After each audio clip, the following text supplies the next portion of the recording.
மக்கள் விடியல் ஆட்சின்றீங்க. இது விடியல் ஆட்சியா? இல்லை இது விடியல் ஆட்சியா? 10,000 பேருக்கு சோறாக்கிப்பட்டல, என் மனசு எப்படி வேதனை இருக்கும்? 55 பேர் வேலை பார்த்தாங்களா, அவங்களுக்கு எவ்வளோ வேதனை இருக்கும்? இது விடியல் ஆட்சியா? அந்த மனுஷன் ஓப்பன் பண்ணி வச்சார்ல, அந்த மனுஷனுக்கு தெரியாதா? நீங்க கேளுங்க. இப்ப என்ன சொல்றாருன்னா, நான் போய் 3 நாள் ஆச்சு. நேற்று சாயந்தரம் குற்ற மலையில நானே என் பொண்டாட்டி காலில் விழுந்து கேட்டோம். நீ போடா, அடிப்பேன், நான் திமுக, உன்னை குன்றுவேன், உன்னால என்ன செய்ய முடியுமா செஞ்சுக்கடான்றாங்க. கட்டி வச்சு அடிப்போம்ன்றாங்க. அதுக்கான வீடியோ முதற்கொண்டு என்கிட்ட இருக்கு, எல்லாமே இருக்கு. என்னை கேவலப்படுத்துறாங்க, என் ஜாதியை பத்தி பேசுறாங்க, பல்ல பேலை அப்படின்னு வைக்கிறாங்க, என்னை அவ்வளவு கேவலப்படுத்துறாங்க. இது அந்த தெருவுக்கே தெரியும். 3வது படிக்கிற அந்த தெருவில் அந்த 3வது படிக்கிற ஒரு பையன் கூப்பிட்டு சொல்றான், அண்ணே இவனை நம்பி வந்துட்டேனேன். ஆனா பாத்திரம்லாம் கழுவி முடிச்சு 4 மணிக்கு பந்தி பாத்திரம் கழுவி எல்லாம் முடிச்சதுக்கு அப்புறம், நீ இன்ன ஜாதிடா, உனக்கு நான் பணம் தர மாட்டேன்டா, உன்னை நம்பி நான் தெரியாம கொடுத்துட்டேன்டான்றாங்க.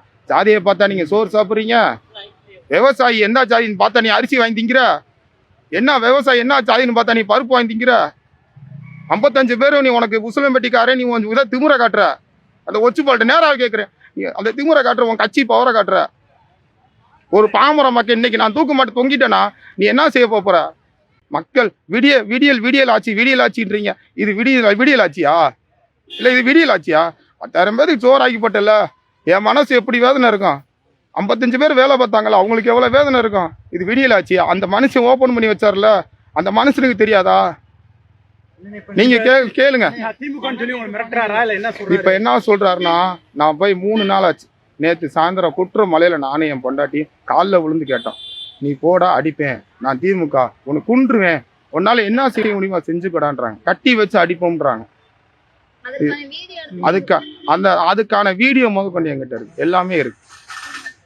என்னை கேவலப்படுத்துறாங்க, என் ஜாதியை பத்தி பேசுறாங்க, பல்ல பேலை அப்படின்னு வைக்கிறாங்க, என்னை அவ்வளவு கேவலப்படுத்துறாங்க. இது அந்த தெருவுக்கே தெரியும். 3வது படிக்கிற அந்த தெருவில் அந்த 3வது படிக்கிற ஒரு பையன் கூப்பிட்டு சொல்றான், அண்ணே இவனை நம்பி வந்துட்டேனேன். ஆனா பாத்திரம்லாம் கழுவி முடிச்சு 4 மணிக்கு பந்தி பாத்திரம் கழுவி எல்லாம் முடிச்சதுக்கு அப்புறம், நீ இன்ன ஜாதிடா, உனக்கு நான் பணம் தர மாட்டேன்டா, உன்னை நம்பி நான் தெரியாம கொடுத்துட்டேன்டான்றாங்க. ஜாதியை பார்த்தா நீங்க சோறு சாப்பிட்றீங்க?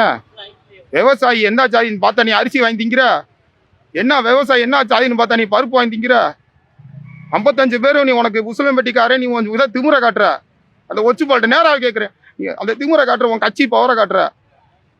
ஒரு பாமர மக்கள் இன்னைக்கு நான் தூக்க மாட்டு தொங்கிட்டேன்னா நீ என்ன செய்ய போற?